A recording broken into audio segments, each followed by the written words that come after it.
Natin mahal na Panginoon, minamahal. Kasama po niya ang ating pong beloved Corporal Marlon Baluga,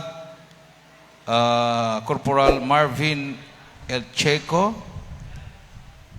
Private First Class Ariel Lejero, Private First Class Romeo de la Cruz Jr., Private First Class J.K. Amuya, Ka Mike Pablo, Raf Lagua, Staff Sergeant Jovenal Alfar, and Private First Class Marconi Syria. At may nakita ako kanina, minamahal na nandito din po ang PNP, may representative from PNP Enrile. Parapakan natin ang ating mahal na Panginoon.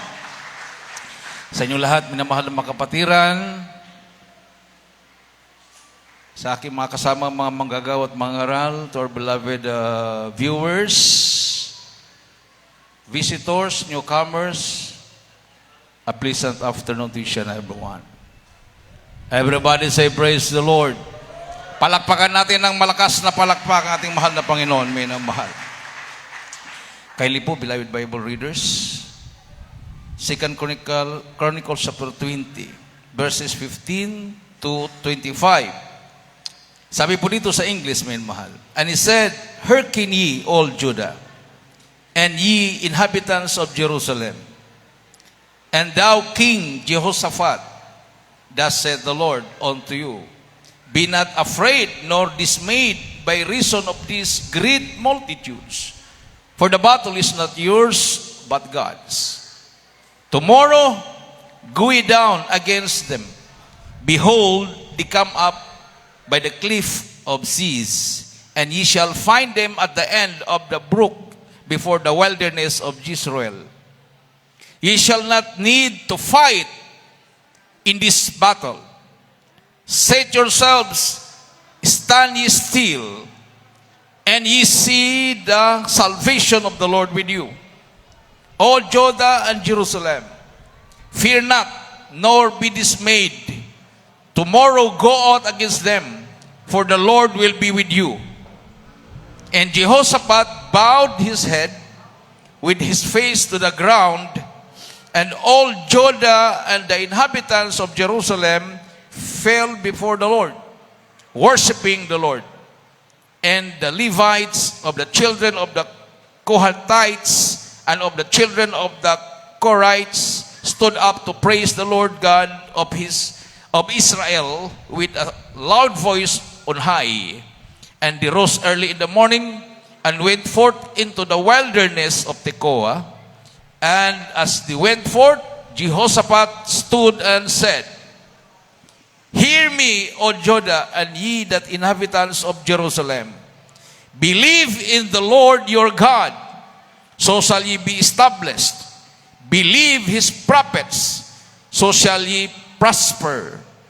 And when he had consulted with the people, he appointed singers unto the Lord, and that should praise the beauty of holiness, as they went out before the army, and to say, praise the Lord, for his mercy endureth forever. And when they began to sing and to praise, the Lord set ambushments against the children of Ammon, Moab, and Mount Seir, which were come against Judah, and they were smitten. For the children of Ammon and Moab stood up against the inhabitants of Mount Seir, utterly to slay and destroy them. And when they had made an end of the inhabitants of Seir, everyone helped to destroy another. And when Judah came toward the watchtower in the wilderness, they looked unto the multitude, and behold, they were dead bodies fallen to the earth, and none escaped. And when Jehoshaphat and his people came to take away the spoil of them, they found among them in abundance both riches with the dead bodies, and precious jewels, which they stripped off for themselves, more than they could carry away, and they were 3 days in gathering of the spoil. It was so much. Palakpakan natin ang ating mahal na Panginoon. Hindi na po nakipaggera ang mga kasundaluhan ni King Jehoshaphat. Habang sila nagpupuri sa Diyos, ang mga kalaban na napakarami na iba't ibang grupo, sila ang nagpapatayan. Palakpakan natin ang ating mahal na Panginoon. No? Sabi nga ng ating beloved Second Lieutenant Raymark Calibuso kanina, minamahal, sila ay tungkulin nila na tayo po ay maging ligtas sa mga terorista. Habang tayo natutulog, sila naman ay gising. Amen. Everybody say, praise the Lord. Nagbabantay. So kung tayo po ay magising na rin, at sila ay nagpapahinga, isama natin sila sa prayer. Amen? Basahin nga natin sa Tagalog. 2 Chronicles chapter 20 verses 15 to 25. Diretso ng basa. Dito po sa ikalawang kronika, kapitulo po ay 20, talatay 15 hanggang 25. Sabi po dito, at kanyang sinabi, dinggin ninyo buong Juda at ninyong mga taga-Jerusalem.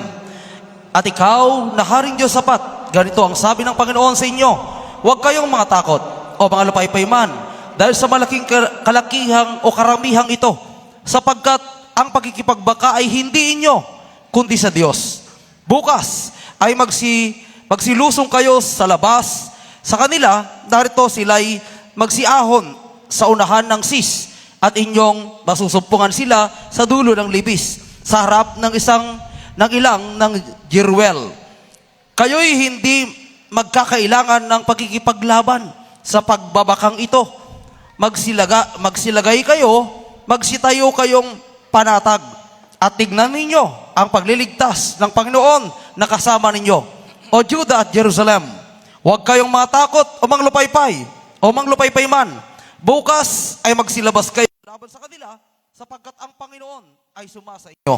At itinungo ni Jehoshaphat ang kanyang ulo sa lupa, at ang buong Juda at ang mga taga-Jerusalem ay nangagpatira pa sa harap ng Panginoon na nagsisamba sa Panginoon. At ang mga Levita sa mga anak ng mga Kotidya at sa mga anak ng mga Koraita ay nagsitayo upang purihin ng Panginoon, ang Diyos ng Israel, ng totoong malakas na tinig.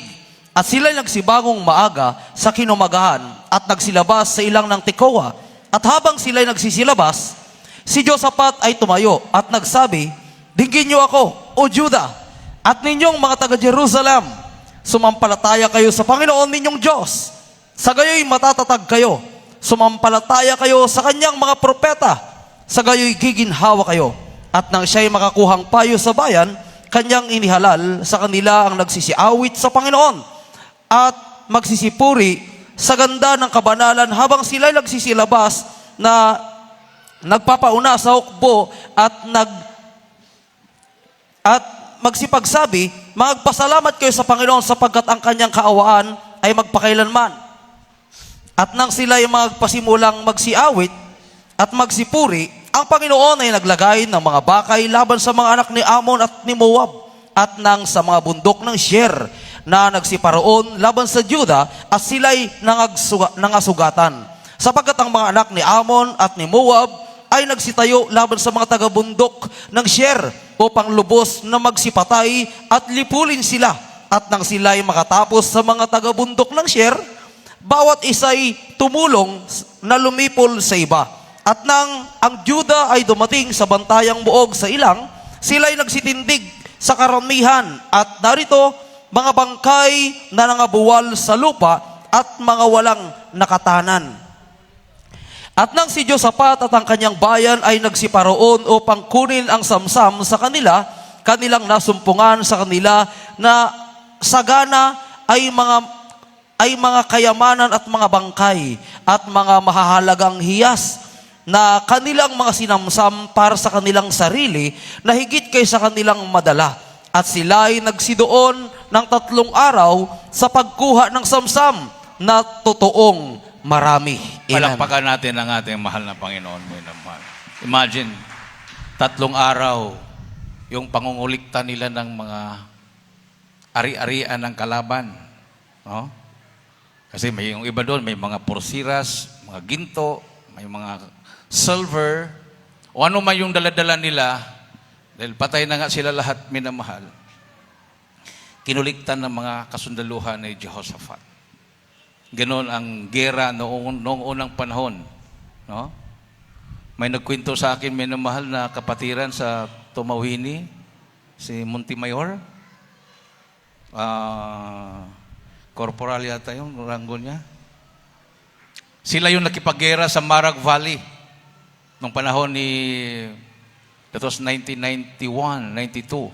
Yung inilunsad yung binumba ang Marag Valley. Sabi niya, minamahal, mayroon kasing sundalo na nakakuha ng pakbag. Pagbukas, nandoon pala yung pundo ng kilusan. Bandol-bandol na pera. Siguro kabibigay lang ng mga supporter. So, nung naggera sila, minamahal, sabi niya, alam mo ba, ang unang-unang tinitira namin, yung mayroong pakbag sa likod. Kasi ang nasa isip nila, baka pera na naman yon. Tapos, mayroon silang nakuha na napatay na may pakbag, o may backpack. So, kinuha niya yon. Pagbukas niya, may stethoscope, mayroong yung ginagamit nila pag gamot ng mga sugatan. Pinapatotoo niyan sa Marag yun. Hindi niya alam na yung commander na may-ari doon, doktor ng NPA na baptized na dito sa atin, si Kapinong. Habang pinapatotoo niya sa Marag, tapos pinapatotoo ko si Kapinong, si Brother Elpidio Dulatre, kamag-anak ng batalyon commander dati ng 86 IB, si Colonel Dulatre. Sabi niya, yung sinabi ni Brad Montemayor, Corporal, yung nakita niya,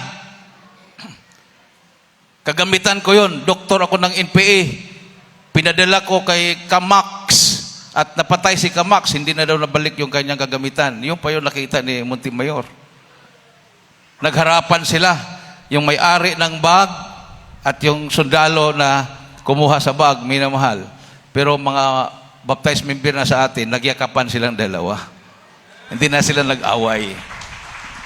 Everybody say, praise the Lord. So, ganun ang gawa ng mahal na Panginoon. Yung mga magkalaban nagiging magkakapatid. Amen. Everybody say, praise the Lord. Kasi ang evil spirit, siya yung si Satanas, ang demonyo, siya yung gusto mag-away ang tao. Sabi ng Bible, Satan came to steal, to kill, and to destroy. But our Lord Jesus Christ came to give us eternal life. Amen. Everybody say, praise the Lord. Nandito ang signs, wonders, and miracles. Yan po yung the God's signature. Palatandaan, no? Signs, wonders, and miracles are like God's signature, confirming His presence and power. Yung kapangyarihan. Marami pong magagaling mga ngaral ngayon, minamahal. Halos memorize ang Bible from Old Testament to New Testament. Naghahamon ng debate, pero hindi po pinapatunayan ng Diyos ang kanyang sinasabi. Ang importante, habang ikaw ay nangangaral, ang Diyos ang magpapatunay. Hindi yung sarili mo. Amen. So, sino makapag-isip na tayo po, minamahal, ay makapagkrusada sa Zambia, Africa? More than 500,000 po ang budget namin. halos 1,000,000. Dito galing sa atin, sa Isabela. Saan ka maghanap ng pera na ganon? Sabi nga nung nagpaliwanag sa pagbibigay kanina, 100,000, 100,000 yung binabanggit niya. Masarap banggitin. Amen. Pero hindi naman natin nasusunod yon. Ang nasusunod talaga natin yung sa 100 pesos, magkano ibibigay mo? Siyempre, 20. Di ba? Oh. Tapatan mo, walang problema yan. Tapatan ko ng 20, 40. Amen. Oh, madaling sundin yun. Kung elementary pa, parang 1 plus 1. Pag sabi mo 1 plus 1, sagot ka agad yan. 2 plus 2, 4 plus 4, 8 plus 8. 16 plus 16, ay, pang grade 6 na yan. Hindi ko na kaya yan, di ba? Parang ganun din doon sa pagbibigay. No?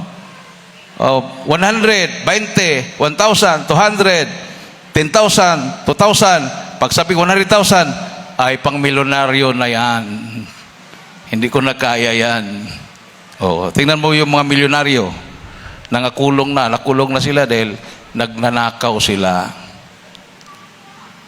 Everybody say, praise the Lord. What profit a man if he gains the whole world but losses his soul? Mayroon kang helicopter, mayroon kang mga mansion, mayroon kang malaking deposito sa bangko. Pagdating ng panahon, pusasan ka naman. Ipabalik pa sa iyo yung pera.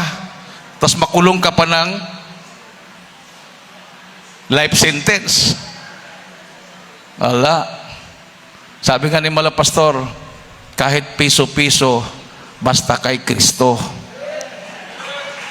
Amen? Totoo yung sinabi niya. Nung nasave ako dito, minamahal, ang first love ko sa Malapinon, 100%. Yan nga ang dahilan kung bakit nag-drop ako sa pag-aaral. Fourth year college na ako sa kursong Agribusiness Management sa Benguet State University. Bachelor of Science in Agribusiness Management. Scholar ako ng Development Bank of the Philippines. Mayroon akong natatanggap na 60,000 per year. 30,000 per semester. Nung nasave ako dito, nung gumaling aking karamdaman, at na first love ako sa Malapi noon, nung natanggap ko yung aking allowance, yung stipend ko from DBP, na inlove ako sa Malapi noon, instead ay bayad ko ng tuition, hinulog ko lahat yun. Tapos, nagtaka ako, pag pumapasok ako sa classroom, pag nag-lecture na yung aming professor, bigla akong sisigaw, Amen! Praise the Lord! Sabi ng aming professor, what happened to you, Mr. Cuarteros? Why you shout, Amen, praise the Lord? Sabi ng mga classmate ko, Sir, na born again. Parang sinabi nabaliw. Kasi born again, parang katumbas ng nabaliw.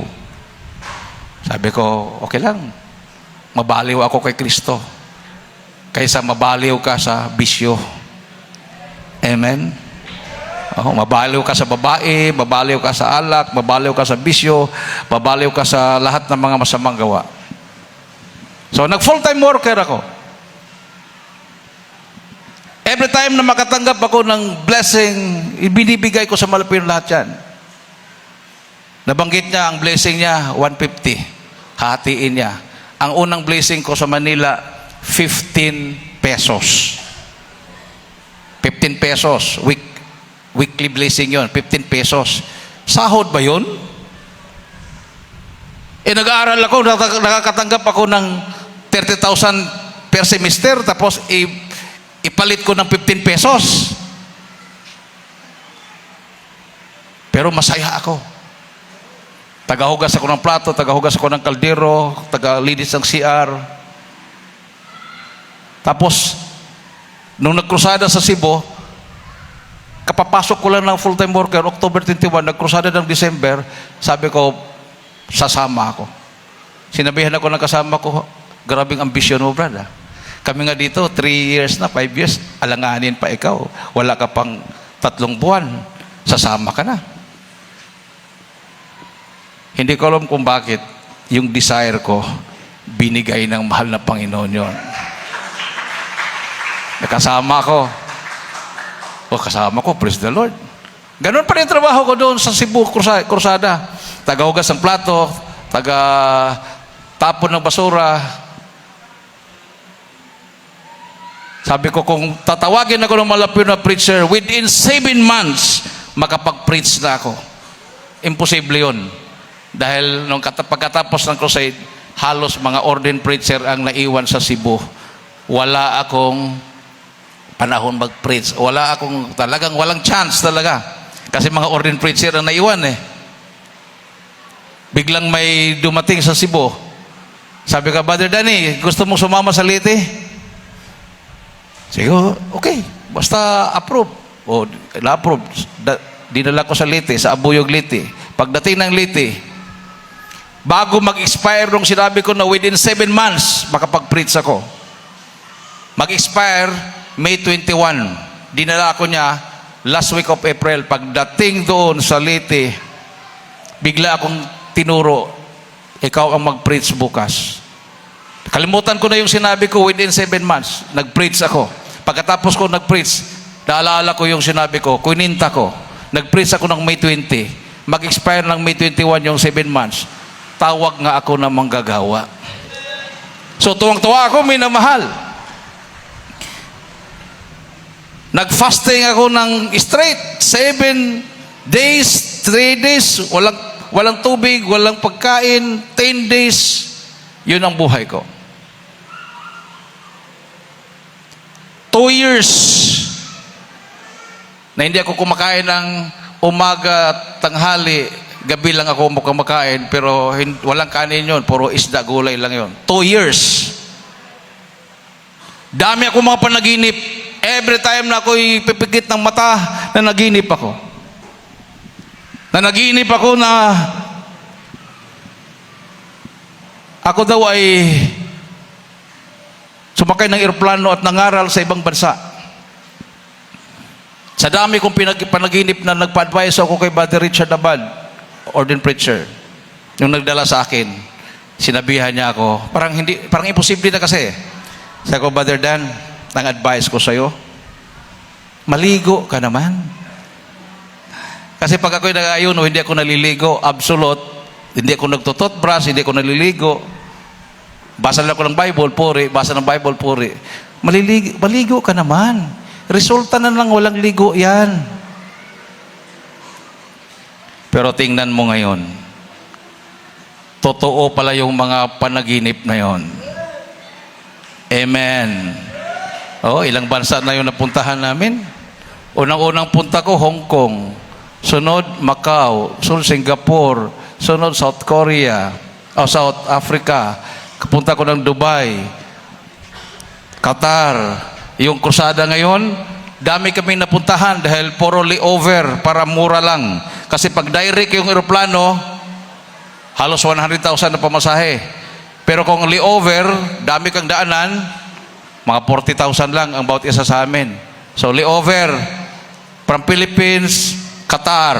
From Qatar, Egypt, Cairo. From Cairo, Ethiopia. From Ethiopia, Botswana. From Botswana, Zambia. Para ka nang umikot. Doon ko nakita iba't ibang lahi. Sabi ko, marami palang naghahanap ng kaligtasan. Nung sa Qatar kami minamahal, yung blessing ko, sabi ng beloved ko, wala tayong pamasahe papunta ng Zambia. Yung blessing mo, hatiin natin. Total, hindi mo naman gamitin yan para naman pamasahe sa Zambia. So, ihulog ko yung kalahati. Ang blessing ko, 200 dirhams. Ihulog ko yung 100. Kunin naman yan yung 100 para pamasahe namin papuntang Zambia.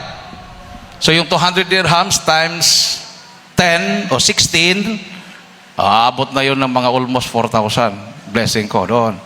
Eh, hindi naman ako nagbe-blessing dito ng 4,000. 500, bibigay ko lahat sa mga lapin yun, ibinabalik ko. Naipon niya yun. Sobra pa, nakapamasahe kami. Pagdating namin sa airport ng Zambia, hindi pala totoong exempted siya sa visa. Wala siya sa system. Nakapasok na ako, nakapasok na si Daniel, nakapasok na si Brother Benji, siyang naiwan. Pinasok siya sa kwarto. Hanggang gabi na, wala ng opisina. Ikulong siya doon, pabalik siya sa Pilipinas. Kasi wala siya sa system, wala siyang visa. Sabi ko, kung babalik siya sa Pilipinas, babalik din ako. Kaya lang, panalo si Satanas. Hindi matuloy yung krusada. E paano si Daniel at saka si Benji, maiwan? Tapos, binigay ko yung certification na siya ay worker ng Jesus Miracle Crusade. What is this? Sabi ng immigration, pinaka-highest officer na yon. What is this? That is our church. Go out! Sabi niya. Labas na naman kami. Pinatawag kami uli. Pagtawag, naka-smile na. Your God is a big God. Iniulit-ulit niya. Your God is a big God. Ano kayang himala? You know, I call the highest authority. Pag sinabing highest authority, presidente na yon. Your case, we brought it to the highest authority. And he responded, you choose either you will be deported or you will pay. Sabi ko, how much? 24,000 kwatsa. Nagulat ako, 24,000 kwatsa times 4. Ang isang kwatsa, 4 pesos. Times 4, 96,000. Parang psychological na kasi yun eh. Pag magmamakaawa ka, ay wala kaming pera. Deport ka talaga. Pauwiin ka. Bahala ka sa buhay mo. Kuha ka ng sarili mo ticket. Deport. Psychological na yun. Sabi niya, pay or deport. Sabi ko, I will pay. No, sabi niya. In our bank, there is a law na hindi ka pwedeng mag-withdraw ng more than sa amount. So sa atin, 30,000, sa isang araw, 30,000 ka lang maka-withdraw, hanggang 30,000 lang sa card, sa ATM. Sabi ko, no problem. Sabi ko, I have 3 ATM card. Really? O pinakita ko yung pitaka ko. Hindi niya alam, yung 2 ATM card na yon, car loan yon. Nadidepositohan lang yun pag magbayad monthly. Ang isa doon, yung Security Bank sa Enrile. Pag bayaran na, depositohan ng 21,000 para mabayaran na yung car loan. Ang isa naman doon, PS Bank, doon naman sa Travis yun. Yung talagang may pundo, yung BDO.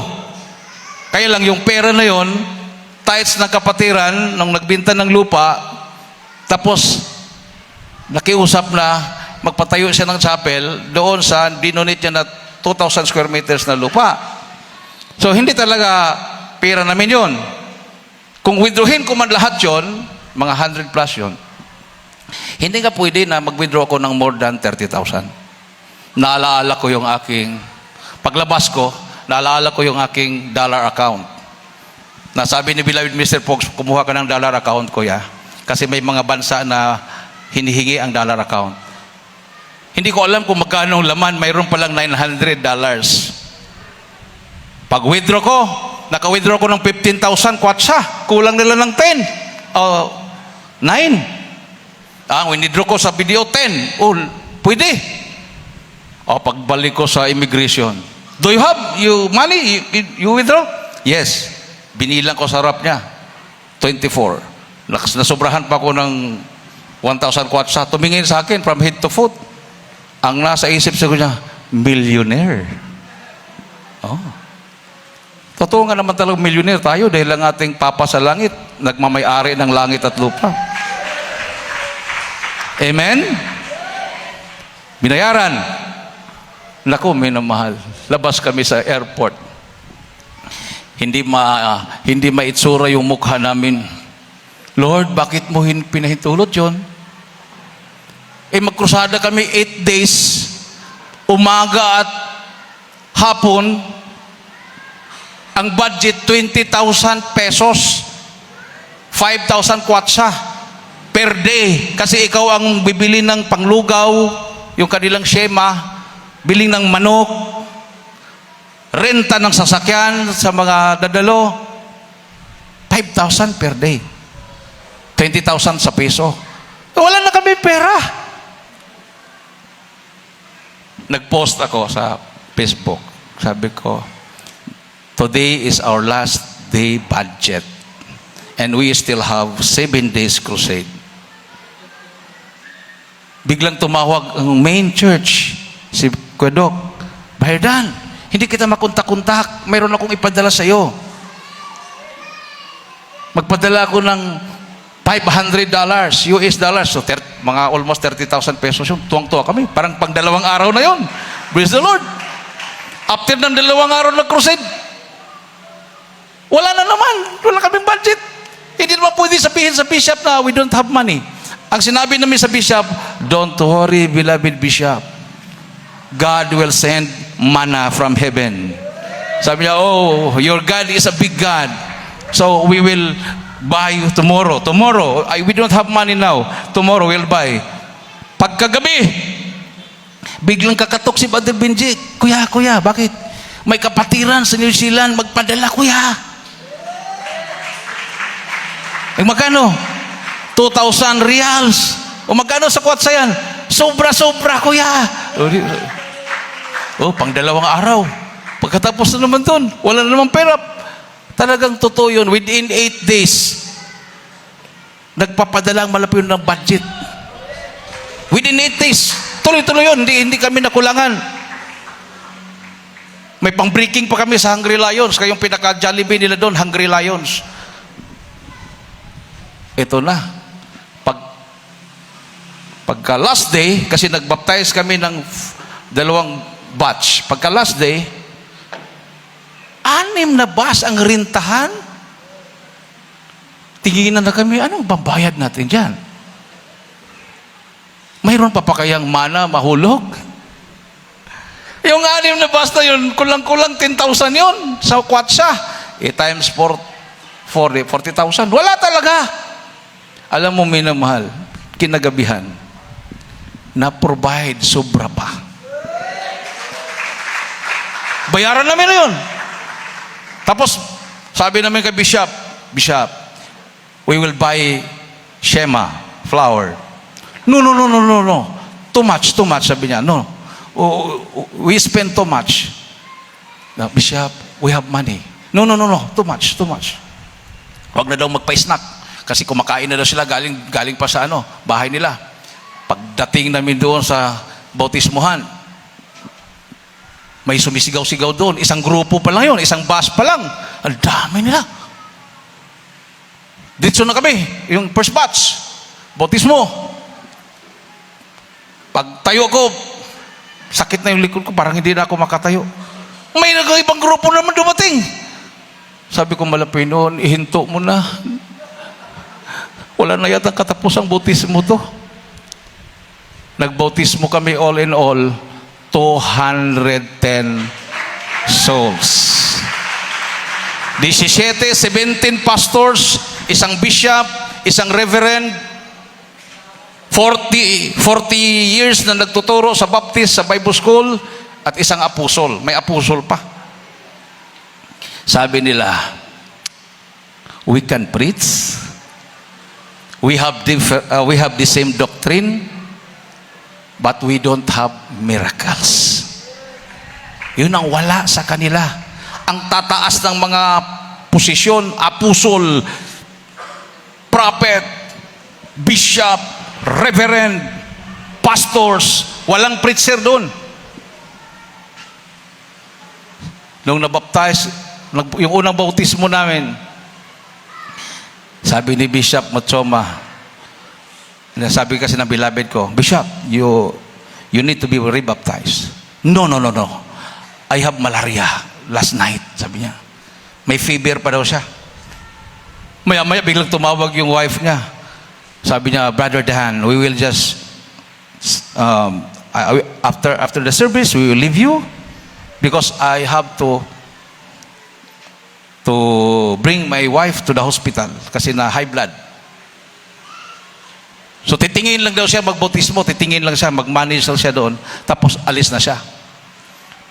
Ilayo yung lalakaran na ng bautismo. Sabi nung isa, we have river beside the chapel. Pumunta ako doon. Pagtingin ko, may mga bata na naliligo doon. Okay, it's okay. Sabi ko, pero itim yung tubig. Sabi ko, itim na naman yung kulay nila, okay lang. It's okay. Really? Yeah, it's okay. Pagkatapos ng krusada, punta doon. Si Brother Benji, mayroon pala siyang napansin. May mga tae pala lumulutang-lutang doon. Tumatai yata yung mga bata na naliligo. Pagbautismo namin, sabi ko, yo, Bishop, you need to be baptized. Sabi niya, I have no clothes.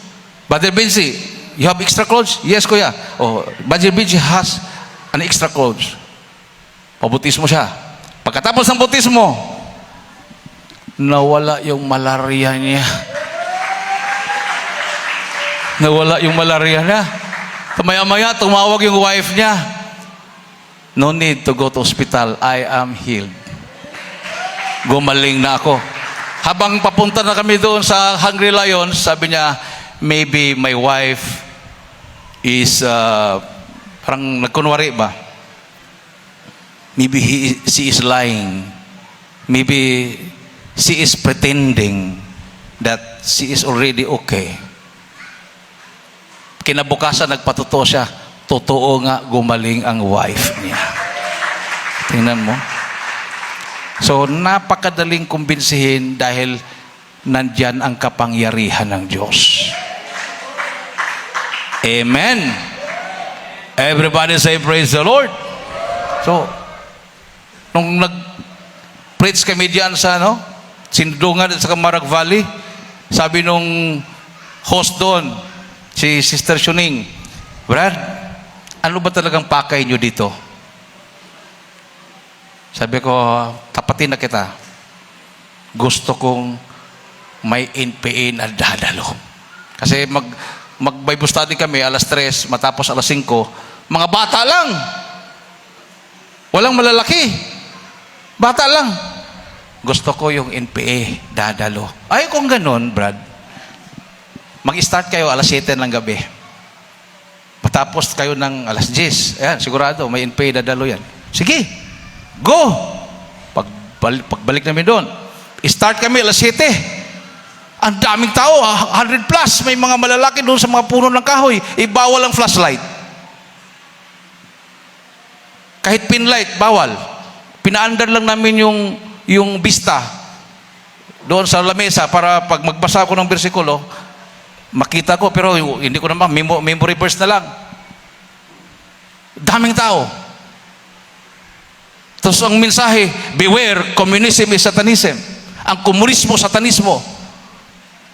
Marinig ko yung mga tao, pag mabangkit ko yung communism is satanism, ganun, bulong-bulong sila.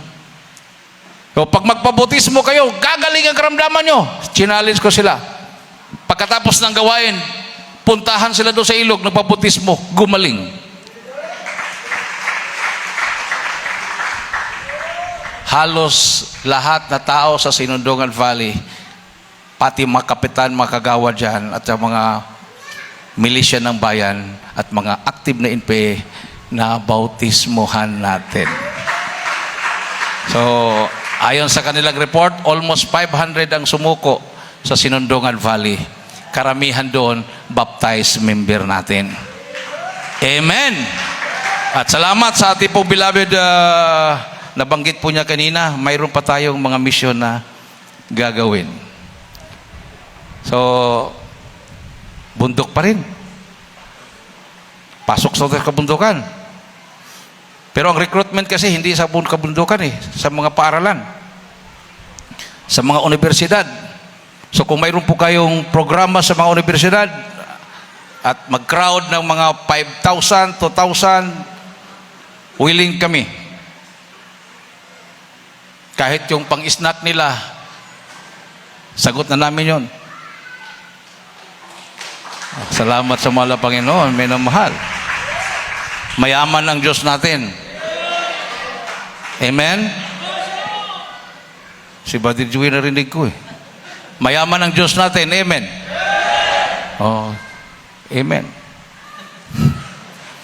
Sabi ng bishop doon sa Zambia, Brother Danny, they want you to talk. They are requesting a chapel. Kasi yung chapel nila, kugon, ang atip, tapos kahoy yung mga poste, tapos yung upuan, bricks. Parang hollow block ba? Sa kanila, bricks. Upuan, bricks. Kawawa talaga. Gusto nilang magbungat ako na ako magpatayo ng chapel. Kasi ang tingin nila sa amin, musonggo. Ang ibig sabihin ng musonggo, mayaman. You are musonggo. Yung mga British, Americans, ang tawag sa kanila, musonggo. Ang tawag na sa amin, musonggo. Kala mayaman kami. Nung salita na ako, oh, no problem. Next year, you can build a concrete chapel. Oh, palakpakan sila, palakpakan. But, I will not send you money. Because my God and your God is the same. Sabi niya, amen. So, I will just teach you how to give. Oh, sinabi ko na. Oh, look, beloved Bishop Musoma. Kasi si beloved Bishop Musoma, nung nagkita kami 2015, ang bahay niya, tapik-tapik lang. Hindi pa talaga bahay niya, nagrenta lang yon. Tinuruan ko siya. You give to the ministry, to the Lord, 20% minimum. Tumingin sa akin. Ang ginawa niyang 25%. Every time na makatanggap siya ng pera, naghulog siya ng 25%. Pagbalik namin ngayon, after 10 years, concrete na yung sahig ng bahay niya. Hindi na siya nagrenta, sariling lupa, nakabili siya, mayroon na siyang poultry, mayroon na siyang planong pigiri, nakabili pa siya ng 8 hectares na lupa. Tingnan mo. Siya yung nagpapatunay. So, nung tinuruan ko yung naghingi ng pera, sabi ko, I will not send you money. Just give faithfully to the Lord. Tapos palakpakan sila. Yung pala, yung chapel na yun na nasa bundok, ang may-ari pala ng lupa doon, dinonate yun, ang may-ari, yung napakalaking bahay sa baba, sa patag, milyonaryo. Nandun, dumalo. Siguro sa isip nila, naku, pag magtapat itong nag-donate, makabili na, makapagpatayo na tayo. O, di ba? Amen? Ganun lang yon. Kasi ang mga mahirap doon, mga kapatiran, mahirap, yung nabaptize namin, nakapaa, maglakad pa ng 10 kilometers, yung pastor doon, 7 kilometers naglakad, binigyan namin ng pambili ng bisikleta, no? Bumili siya ng mountain bike. Nung pumunta kami sa lugar nila, magbautismo kami, hindi pala mahirap. Mayroong 100 hectares na lupa.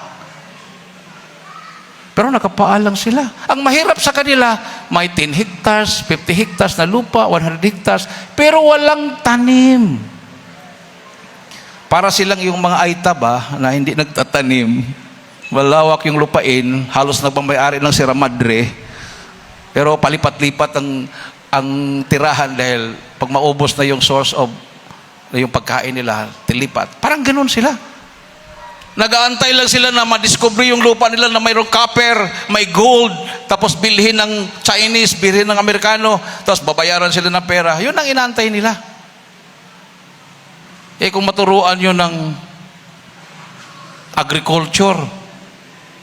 Kasi yung katabing mga lupa, binili ng mga Chinese, binili ng mga Hapon, Amerikano. tinaniman ng kamatis, patatas, ang ektarya-ektarya ng lupa, tinaniman nila ng mga, kumbaga, parang hasyenda na. Sabi ko, dalawa pala yung dapat ituro sa kanila. Spiritual, at saka yung paano nila alagaan yung lupa nila. Tamang-tama, agribusiness yung kurso ko. So, parang nakapag-isip na, maganda agribusiness dito ah. Yung dinonate sa atin na 6.5 hectares, mayroon na pong mais doon na tinanim. Palakpakan natin ang ating mahal na Panginoon. So, walang problema pag ikaw ay naglilingkod sa Diyos. Bibigyan ka ng malapino ng kaalaman. Amen. Hindi ka na magkakasakit. Maipon yung pera mo. Kahit magsweldo ka pa, magkano bang sweldo sundalo ngayon? Mga 30,000, 40,000. Kung magkasakit ka, doktor, isang araw lang yan. Pero kung ikaw ay naglilingkod sa Diyos, makapag-ipon ka. Wala ka ng bisyo. Wala ka ng karamdaman. Talagang lalago at lalago ang buhay mo.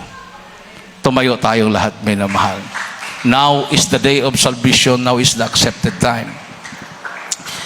Lapit po sa harapan lahat ng mga baguhan.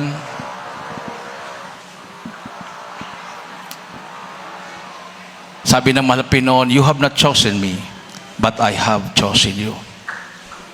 Pumasok kami sa kampo ng Abu Sayyaf. Ako ang spokesman. Ako ang nakipag-usap sa mga commander ng Abu Sayyaf. Gusto nilang pugutan ako ng ulo. Gusto nilang patayin ang mahal na pastor, pero hindi umuobra ang kanilang mga baril. Ilang beses binaril ang mahal na pastor, hindi pumuputok ang kanilang Armalite. Hindi pumuputok ang kanilang mga baril. Hanggang binumban ng gobyerno ang kampo ng Abu Sayyaf. Pinaulanan ng kanyon, hinulugan ng mga tura-tura na bomba. Nandoon ang mahal na pastor. Sabi ng pastor, walang aalis, magpuri lang tayo. Ni isa, walang natamaan ng ligaw na bala. Totoo ang sinabi ng Bible. Isaiah 54:17. No weapon that is formed against thee shall prosper. Every tongue that shall rise against thee, thou shalt condemn. This is the heritage of the servants of the Lord. Lahat po minamahal, iniinyahan ko pumunta dito sa harapan. Ating pong backupan ng prayer, ang ating pong mga kasundaluhan. Sila po ay pumapasok sa mga liblib na lugar. Natutulog sa araw, naglalakad sa gabi. Delikado po ang buhay nila, minamahal. Kailangan natin silang ipanalangin. Habang sila ay nagsisilbi sa atin. Lalo na may banta na gera. Nandito tayo sa North. Sila yung unang haharap kung mayroong lulusob sa bansang Pilipinas. Kung may mga sundalo galing sa China, sa North Korea, sila yung unang haharap. They need our prayer. Kailangan nila ang ating prayer. Itaas ang ating makamay, minamahal, bilang pagsuko sa mahal na Panginoon. I surrender all. Ating pong awitin niya.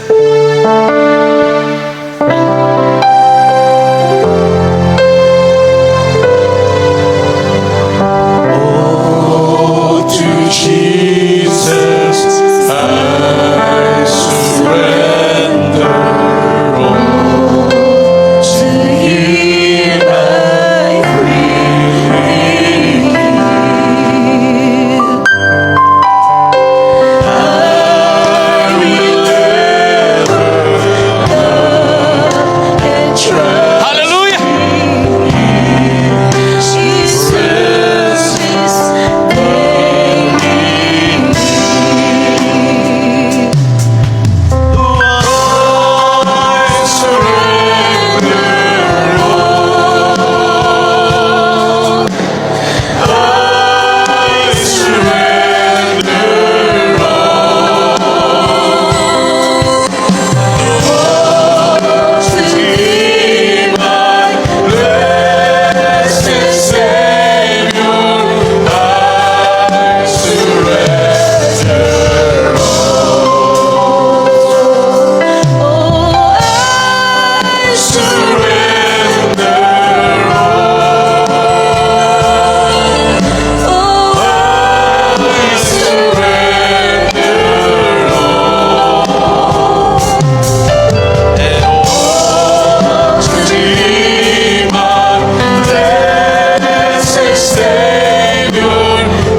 nakataas ang inyong mga kamay. Sumunod ka sa panalangin ito, minamahal.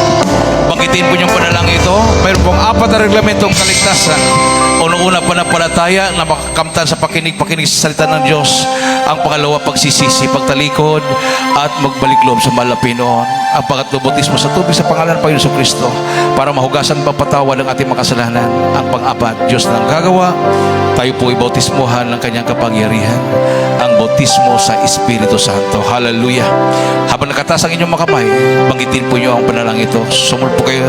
Banggitin po nyo, minamahal. Mahal na Panginoon Yesus, maraming salamat sa Ebanghelyo na kaligtasan na aking napakinggan sa oras na ito. Mahal na Panginoon, patawarin mo ako sa lahat na aking mga nagawang kasalanan. Ako po ay taos puso na nagsisisi. Tinatanggap kita na aking personal na tagapagligtas. Panginoon, Diyos, Hari ng aking buhay. Pumasok ka sa aking puso. Isulat mo aking pangalan sa aklat ng buhay sa kalangitan. Iligtas mo ako. 10 aking mamahal sa buhay.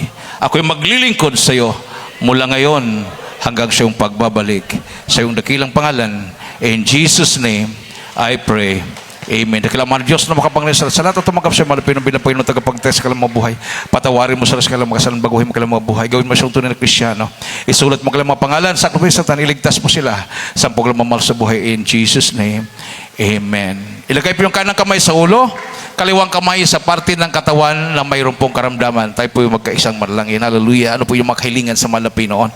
Isama din po natin, minamahal. Hallelujah, sa ating panalangin. Dakilaman Diyos na makapangyarihan sa lahat.